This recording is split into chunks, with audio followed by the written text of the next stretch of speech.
Mən bu qərara gəlmişəm ki, yoldaş polkovnik, Tərlanı bu işdə təqsiri olmayan bir adam kimi azad eləyim. Mən hətta onu işə də götürmək istəyirəm. Məqsəd? Əsas məqsəd Şahmarı ələ keçirməkdir. Tərlan çox möhkəm adamdır.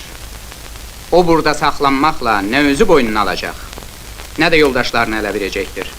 Sonra?